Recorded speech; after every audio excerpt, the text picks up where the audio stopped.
बिस्मिल्लाहिर्रहमानिर्रहीम अस्सलाम वालेकुम। आज के लेक्चर में हम लोग अपनी इस क्यूएम की बुक में से अरिथमेटिक प्रोग्रेशन में question number 16 to onward discussion start करेंगे। और प्रीवियस लेक्चर में हम लोग क्वेश्चन नंबर 15 तक डिस्कस कर चुके थे। अब अगर यहाँ पे देखें क्वेश्चन नंबर 16 में, in a given AP series find the number of terms. अब ये देखिए बेटा, ये बड़ा इजी सा क्वेश्चन था। क्या आप लोगों के एक सीक्वेंस मिल गया, लास्ट टर्म का पता है, आपने nth टर्म का फार्मूला अप्लाई करना है। और वो किस तरह से, ये देखें, आपने इसको इस तरह से कुछ लेकर जाना है। nth term is equal to a plus n की वैल्यू फाइंड करनी है। और अच्छा, इसके बाद ना मल्टीप्लीकेशन का साइन लगाना है। अगर आप लोग ये मल्टीप्लीकेशन का साइन नहीं लगाओगे और सिर्फ जाके d की वैल्यू लिख दो, एरर दे देगा। ओके, तो आप लोगों ने ब्रैकेट के बाद पहले मल्टीप्लीकेशन का साइन अप्लाई करना है, उसके बाद डिफरेंस की वैल्यू देखो। हमारे पास डिफरेंस की वैल्यू क्या आ रही है, 3, तो यहाँ पे 3 जाकर सॉल्व कर देंगे एंड आंसर इज, आप देखिए नंबर ऑफ टर्म्स का पता चल गया। अच्छा, अब आपसे यहाँ पे क्या कहते हैं, अच्छा सेम क्वेश्चन है, सीक्वेंस बिल्कुल सेम उठाया 50 तक। तो कहता है the term at position 11 would be, मतलब कह रहे हैं कि अगर ये इस तरह का हो तो 11th टर्म मेरी कौन सी होगी। तो 11th टर्म के लिए हम लोग क्या फार्मूला अप्लाई करेंगे, first term plus n minus 1 10 into D and the answer is 35। तो 11th टर्म 35 होगी। इसमें मुझे ये लास्ट टर्म की जरूरत ही नहीं थी। नेक्स्ट देखें, कहते हैं find the position of 98 in the following series. बेटा कहते हैं पोजीशन ऑफ 98th टर्म नहीं पूछ रहा, पोजीशन 98 मतलब वैल्यू ऑफ टर्म 98 है, ये लास्ट टर्म है आपकी। कौन सी सीक्वेंस की, 3 8 13 की। तो हम लोग इसको कैसे सॉल्व करेंगे, सेम जैसे ऊपर वाला क्वेश्चन किया। 98 is equal to first term 3 plus n minus 1 multiplied by, अब इसका अगर डिफरेंस देखें 5, इसको जाके सॉल्व कर लें 20, ये इसका आंसर है।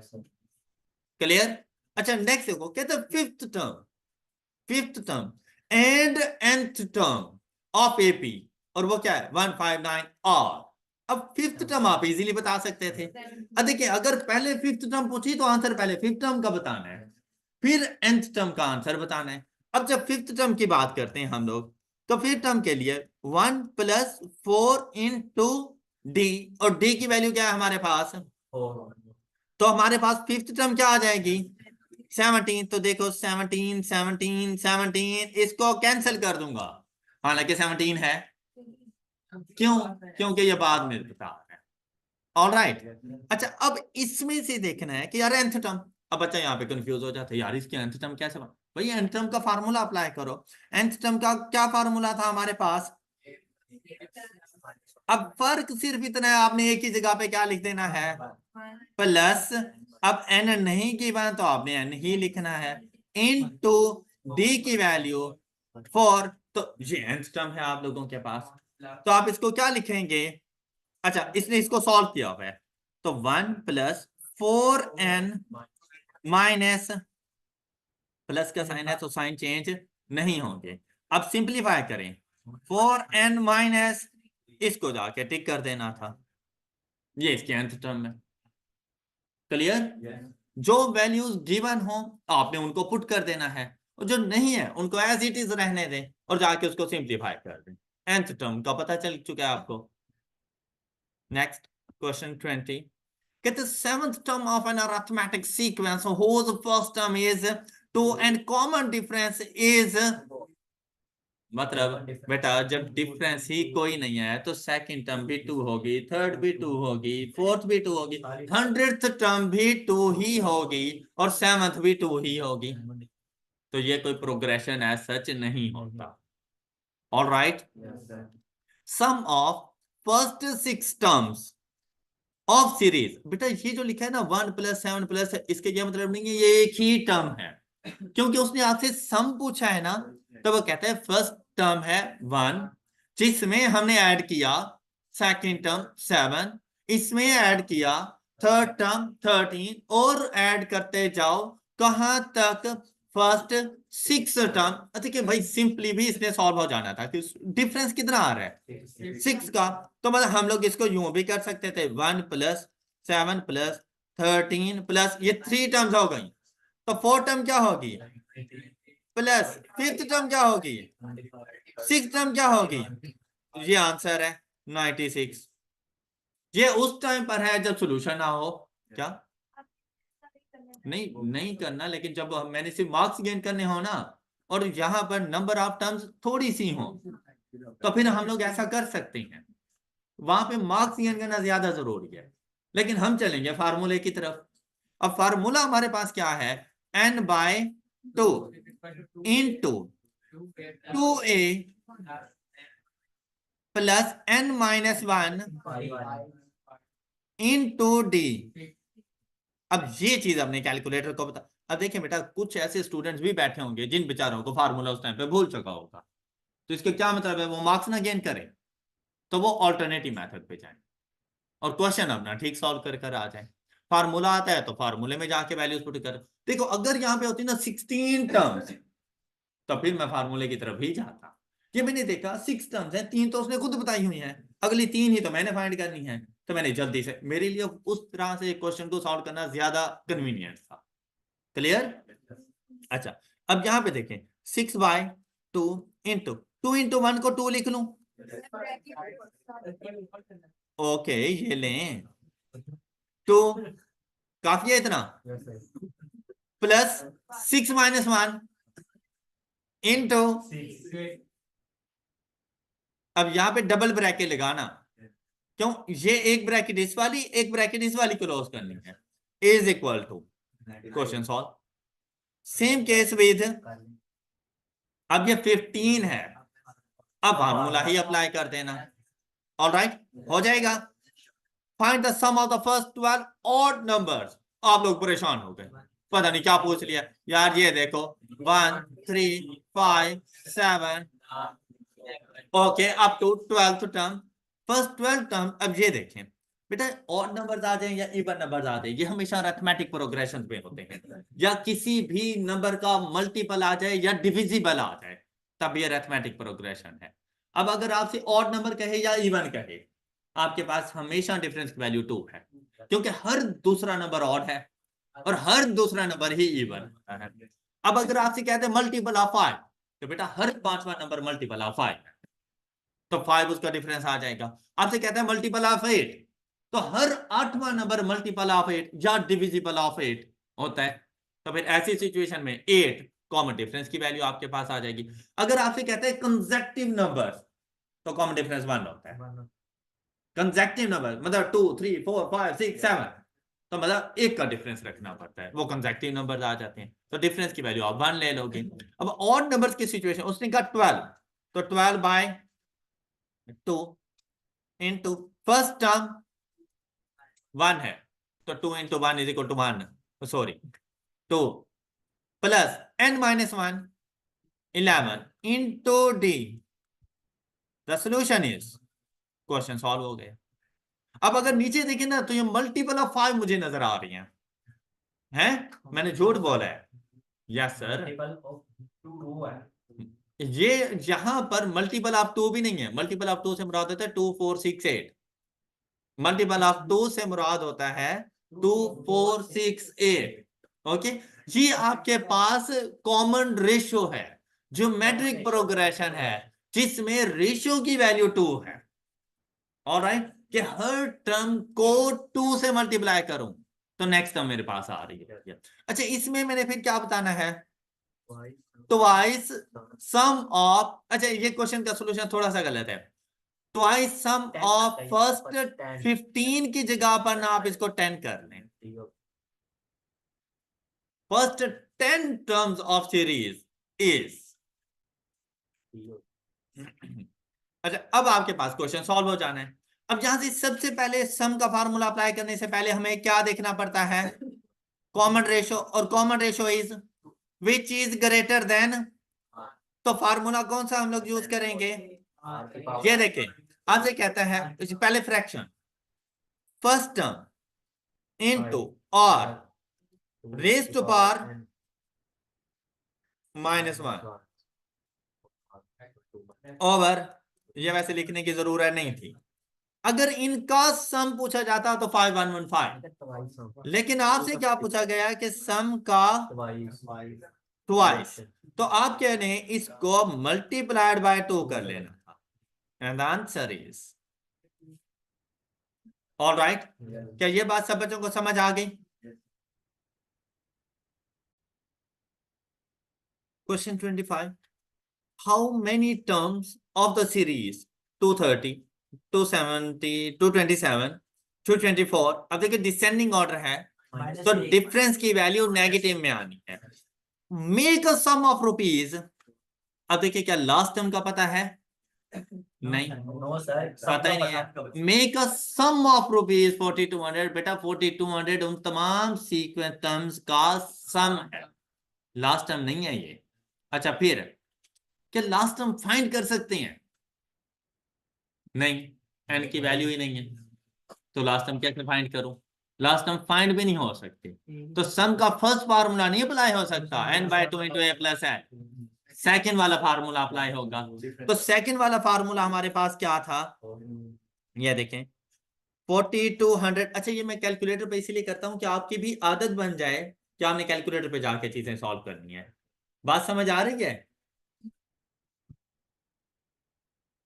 इज इक्वल टू सम का फार्मूला कौन सा? n/2, n तो है ही नहीं जी, इंटू 2a, 2 इंटू 230, हाँ जी, उसके बाद प्लस x-1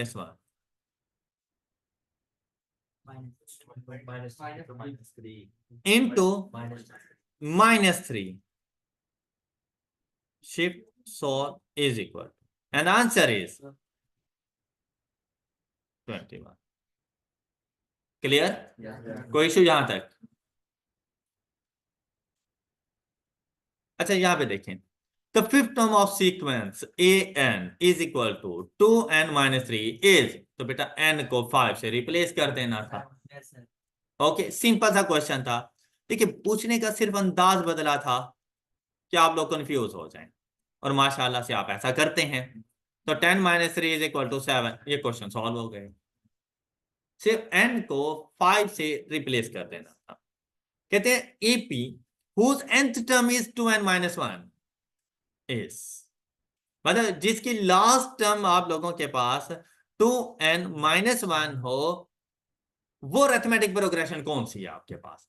अब यहां पे देखिए 1 में 2 ऐड किया तो 3, और यहां पे फिर 3 ऐड किया तो 6, ये तो अरिथमेटिक प्रोग्रेशन ही नहीं है, ये तो आंसर हो ही नहीं सकता। मतलब आपने अगर तुक्का भी लगाना है ना तो थोड़ा सा सोच समझ के लगाना है, ये ना हो कि आपका तुक्का ऑप्शन ए पे चला जाए जो ए पे ही नहीं है। फिर नेक्स्ट देखें 2 + 1 3 + 2 5, गलत हो गई। अब यहां पे देखें 1 3 5, बात कुछ समझ आती है, ऐसे ही है ना? यहां पे देखिए 5 3 1, ये बात भी कुछ ना कुछ समझ आती है कि ठीक कर रहे हैं। अब इसके लिए आपने nth टर्म फाइंड कर लेनी है। इस पर अगर nth टर्म का फार्मूला अप्लाई करूं तो क्या बनता है?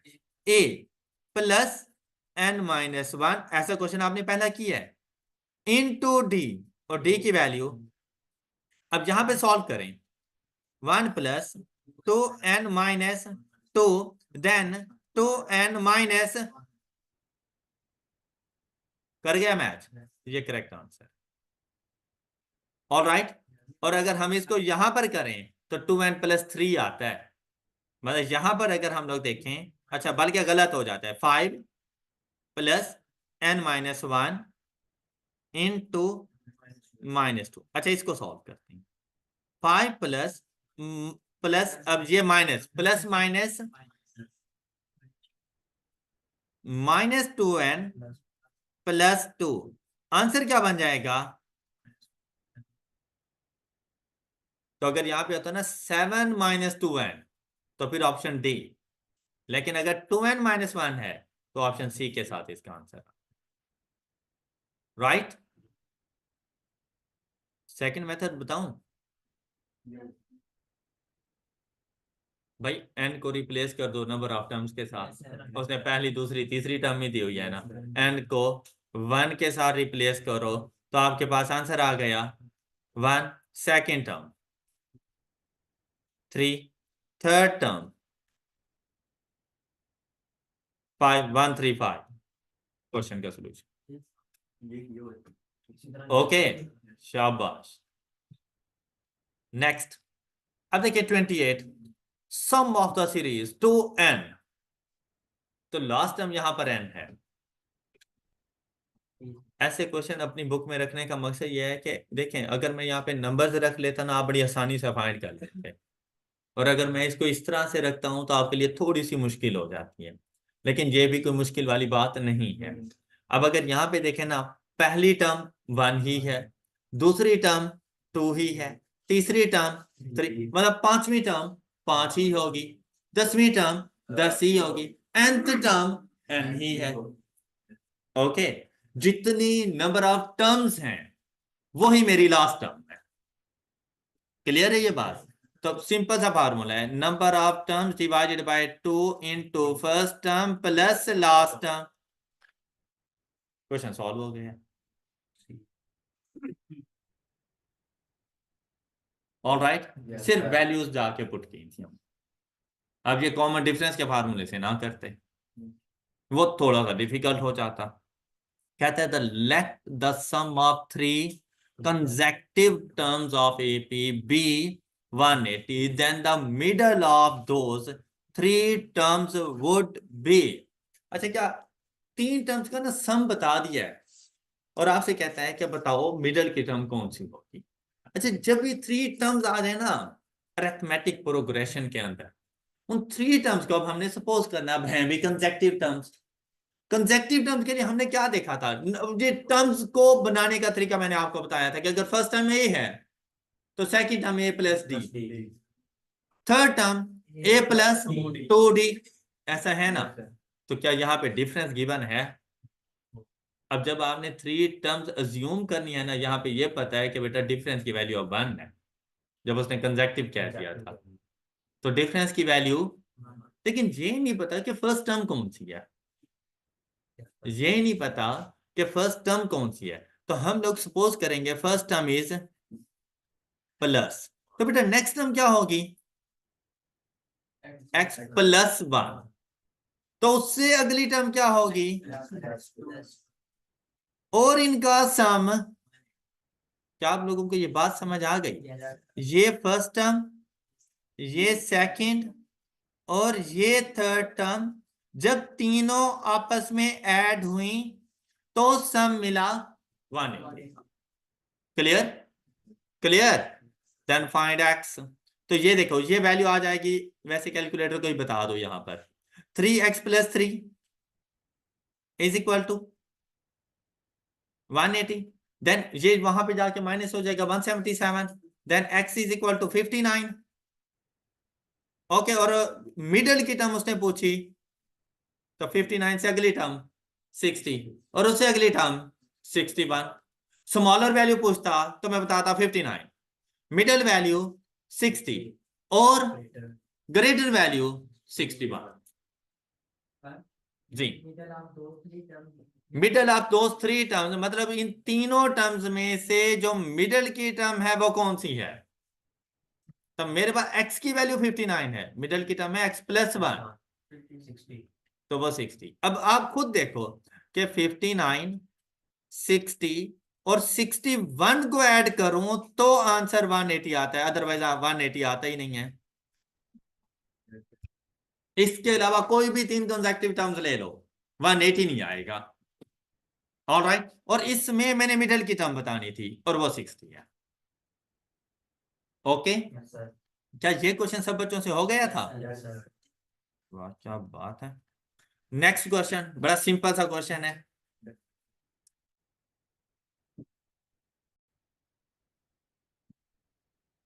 Find the sum of all numbers between 200 and which are divisible by। मतलब अब दिखने में ऐसा लगता है जैसे 200 से लेके 400 तक तमाम नंबर्स का सम कर दो। कहते हैं हाँ करो तमाम नंबर्स का सम, लेकिन ऐसे नंबर उठाओ विच आर डिविजिबल बाय 7। हमने ये देखना है, अच्छा यहाँ पे हो ना मल्टीपल ऑफ 7, तभी सेम ही सोल्यूशन है, डिविजिबल ऑफ 7 या मल्टीपल ऑफ 7, कोई फर्क नहीं पड़ना। अच्छा किस तरह से हमने इसको सॉल्व करना है कि भाई आपने ना रेंज बता देगा कभी आपको नंबर्स की, तो भाई ये रेंज है, इससे पहले और इसके बाद वाले नंबर्स नहीं लेने। अब डिविजिबल बाय 7 तो 200 से कम वाले भी हैं, लेकिन वो ऐड नहीं करने। 400 के बाद वाले भी डिविजिबल बाय 7 है, वो ऐड नहीं करने आप लोगों ने। तो आपने डिविजिबल बाय 7 देखना कैसे है, आपने रेंज का सबसे स्मॉलर नंबर देखना है। फर्स्ट टर्म के लिए रेंज का स्मॉलर नंबर कौन सा है, 100। और इससे पूछना है आर यू डिविजिबल बाय 7। तो अगर उसका आंसर आ जाए फ्रैक्शन में या डेसिमल में, it means that it's not divisible by 7। अब हमने ये देखना है, अब मैं क्या करूं कि 200 के बाद मैं देखूं 201, 202, 203, तो पता नहीं कौन सा नंबर जाके डिविजिबल बाय 7 बने। अब देखिए वो कहता है कि मैं 28.57 हूं, तो आपने इसको राउंडिंग अप कर देनी है। फर्स्ट टर्म के लिए आपने इस नंबर को राउंडिंग अप कर देना है, मतलब आपने ना इसको, ये तो 57 वैसे ही राउंडिंग अप हो जाता, लेकिन अगर यहाँ पे 28.17 भी होता ना, तो भी आप 28 को 29 कर दो। राउंडिंग अप से मुराद है इससे अगला फुल नंबर कौन सा बनेगा, तो 28 से अगला फुल नंबर 29 है, आपने इसको 29 कर देना है। एंड मल्टीप्लाइड बाय जिसके डिविजिबल आप फाइंड कर रहे हो, ये सबसे कम डिविजिबल बाय 7 वाला नंबर है, और ये आपके सीक्वेंस की फर्स्ट टर्म है। फर्स्ट टर्म क्या मिली आप लोगों को, क्या आपको ये बात समझ आ गई सब बच्चों को? अच्छा उसके बाद हर 7वां नंबर डिविजिबल बाय 7 है। अब नेक्स्ट नंबर के लिए 210 नेक्स्ट, बस इससे ज्यादा जानने की जरूरत नहीं है, और पहुंच जाना है लास्ट के पास, इससे पूछना है 400। नहीं नहीं, लास्ट टर्म होगी तो नंबर ऑफ टर्म्स को पता चलेगा, इस तरह नंबर ऑफ टर्म्स का ही नहीं पता कि इस रेंज के दरमियान डिविजिबल बाय 7 कितने नंबर्स आ रहे हैं। अच्छा अब ये देखिए 400 डिवाइडेड बाय, ये आंसर आ रहा है 57 पॉइंट समथिंग, तो कहता है 400 इज नॉट डिविजिबल बाय 7। अब यहां पर आप लोगों ने इसको 58 नहीं करना, इसको राउंडिंग अप नहीं करना लास्ट टर्म के लिए, लास्ट टर्म के लिए राउंडिंग डाउन, फर्स्ट टर्म के लिए राउंडिंग अप। बेटा अगर आप इसको 58 कर दोगे ना तो वो 400 को क्रॉस कर जाएगा, जबकि आपकी बाउंड्री 400 तक है, तो आपने इसको रखना है 57 तक। तो लास्ट नंबर क्या आएगा, देखो विद इन रेंज आ गए, अब आपको सीक्वेंस का पता चल चुका है। कहते हैं कि इन तमाम नंबर्स को ऐड करके दो, ऐड करने के लिए सबसे पहली चीज नंबर ऑफ टर्म्स का पता होना चाहिए।